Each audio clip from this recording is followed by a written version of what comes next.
টাকার দুশ্চিন্তা দূর করতে এই আমলটি নিয়মিত করুন। রিজিক বা টাকা বাড়ানোর পরীক্ষিত আমল। আপনি টেনশানে আছেন, হতাশায় আছেন যে এত যে ইনকাম রোজগার করছি, বরকত যে হয় না, বরকত যে লাভ করতে পারি না। তো এইরকম হয় ভাই মানুষের জীবনে, যে সংসারে হয়তো ইনকাম রোজগার করছেন, কিন্তু রোজগার করেও কিন্তু টাকা থাকছে না। তো কি করবেন, খুব টেনশনে আছেন। তো আমি এতটুকুন বলবো ভাই, যে টাকার চিন্তা না করে কর্মটাকে সঠিকভাবে করুন, স্কিল শিখুন। এক এক ইউনিক শিক্ষা, যা সবার চাইতে আলাদা।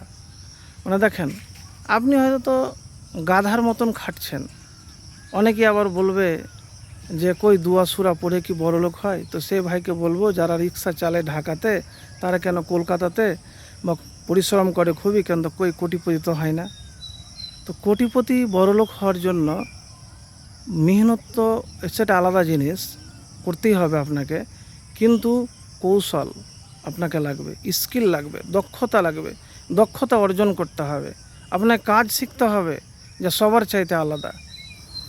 তো প্রিয় ভাই, আমি এতটুকুন বলবো যে টাকার চিন্তা না করে কিছু কাজ শিখুন, কিছু কাজ শিখুন, যেই কাজ আপনাকে করবে। আর কখনো একটা কাজের ওপর নির্ভর করবেন না, একটা ব্যবসার উপরে। আপনি হয়তো পরিশ্রম করছেন ঠিকই, কিন্তু পরিশ্রমটা মনে হয় সঠিক জায়গায় লাগছে না। যদি পরিশ্রম করছেন, মেহনত করছেন, সঠিকভাবে সঠিক জায়গাতে লাগে, তাহলে টাকা আসার পথই তো খুলে যাবে। তো টাকার দুশ্চিন্তা নয়।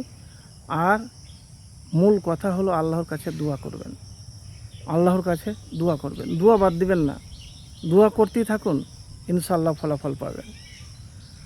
কোন দোয়া করবেন এবার দেখেন, প্রতিদিন আস্তাগফিরুল্লাহ 70 বার করবেন বা 100 বার।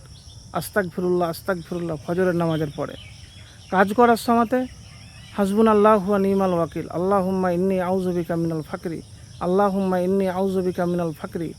আর হাসবুনাল্লাহু ওয়া নি'মাল ওয়াকিল, হাসবুনাল্লাহু ওয়া নি'মাল ওয়াকিল। মনে মনে একটাই দোয়া করবেন, নামাজ পড়তে যখন যাবেন, 5 ওয়াক্তের ফরজ নামাজ, তখন আল্লাহকে বলবেন, আল্লাহ আমি যেন কোনো মানুষের কাছে হাত না পাতি, আল্লাহ তোমার কাছে আমি হাত পেতেছি, আল্লাহ আমি কোনো মানুষের কাছে হাত পাততে দিও না। তো এইভাবে আল্লাহ সুবহানাহু ওয়া তাআলার কাছে দোয়া করবেন, ইনশাআল্লাহ দেখবেন বড় ধনী হবেন দুনিয়াতে, যদি সঠিকভাবে করতে পারেন।